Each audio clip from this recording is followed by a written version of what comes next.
So I don't know how much you know about Catch, but I'm going to go through it fairly quickly and try to focus more on what you can do when you get phone calls about the situation. Catch stands for Citizens Against Technological and Community-Based Harassment. So we're talking about two different things. One is technological harassment, and the other is what we call community-based harassment. So I'll explain what they are to you. The first one, I guess I'll look at is called community-based harassment. We also call it gang stalking or group stalking. And what it involves basically is groups of people stalking an individual. And they do it in such a way that it's very subtle, and so that if a person talks about what's happening, it looks like they're nuts. It's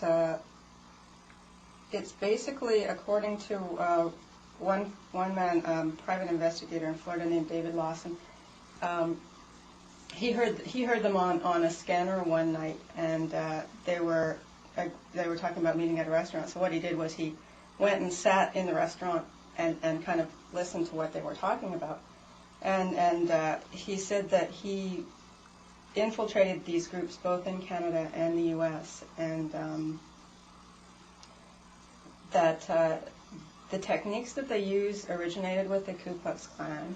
A lot of the harassment is psychological in nature, more than directly physical. So what happens is people can't really report a single incident because it doesn't sound like much.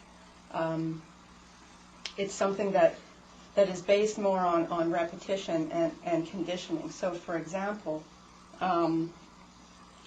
let's say for several weeks in a row, every few days you found a dead animal on your front lawn. Not just once, but over and over and over again. And then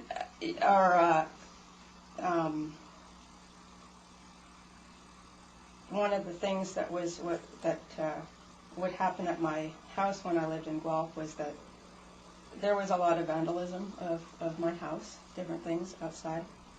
I didn't really think much of it at the time, but once I realized what was happening, it made things that hadn't make any sense to me suddenly made sense.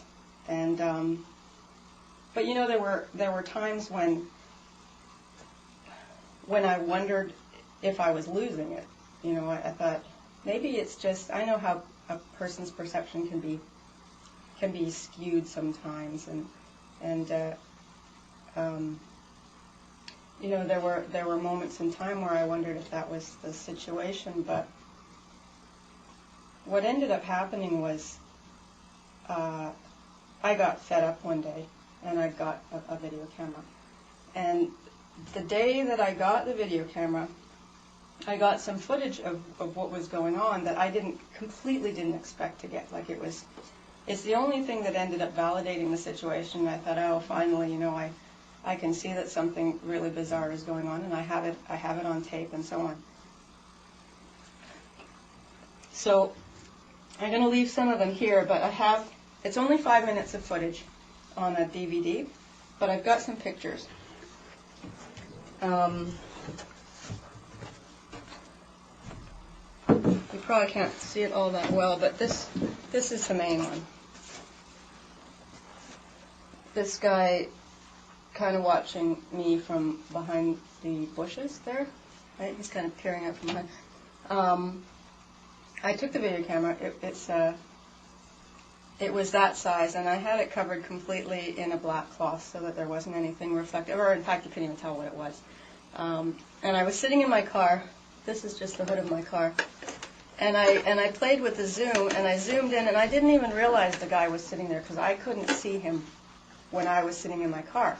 But I zoomed in, and I found him on the viewing lens, and I thought, wow, I'll just sit here and see what happens.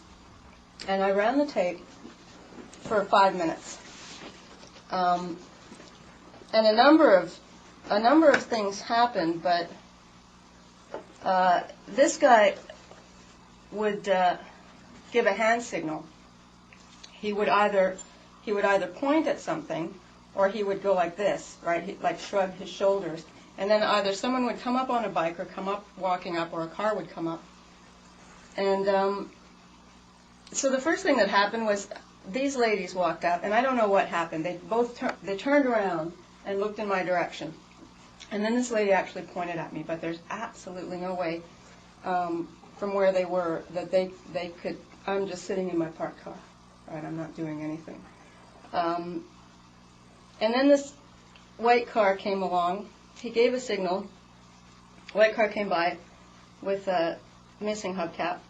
And then I didn't realize this because I couldn't tell from sitting there, but after I reviewed the video, I realized that the white car came back a second time, and then the white car came by a third time, like all within 5 minutes.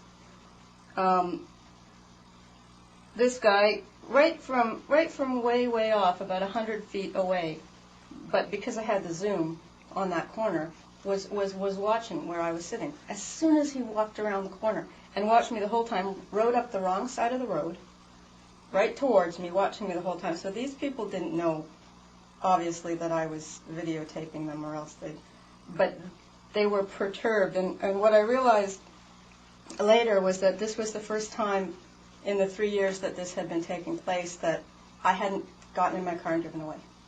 The first time. Because I was taping. Otherwise, I would get in my car and I would leave. Now, these people do all kinds of things, and I can't even begin to kind of summarize what happens to different people, but in different areas there may be different tactics that are used. The point is to let the person who's being stalked know in one way or another. Once they know, they can do pretty much anything, and the person knows they're there. They're hyper aware all the time when they go out of this kind of thing. And so sometimes incidents will happen that have nothing to do with these people. But the person who it's happening to is so sensitized to the situation that everything looks like it's this, right? And I know that I struggle constantly with saying to myself, you don't know for sure, you can't know for sure. Certainly in this case, it was pretty clear what was happening. But in other cases, you don't know. So part of this is to undermine a person psychologically, and not only that, but they call someone, they tell their family, the family immediately wants to commit them because they say, well, groups of people are stalking, and it looks like paranoia. So it's pretty effective, actually. People get so stressed by the situation that they lose their jobs, and they never really gain credibility. What's the point behind that? Why would they do that? Is there a reason? Did you find out why they were stalking you? Well, in my case, I can't come up with a clear reason, but I suspect I just pissed off the wrong person in the wrong place. I mean, I used to be very outspoken, and I'd speak my mind and that kind of thing, and I think that I was told by a number of people that grew up in Guelph, that Guelph is a mafia town and yada, yada, yada. So I don't know if there's a connection there, but it started there. Okay. And so it would make sense. That's the only thing that sort of makes sense to me. In other situations, it's more obvious. It's someone who suspects their ex is trying to get back at them, or in one woman's case, she was a whistleblower for a local drug dealer, and then it started to happen to her. And so sometimes there are reasonable explanations, for sure. Sometimes there aren't, and I would suspect in some cases it may not be happening. But I'll cover that later.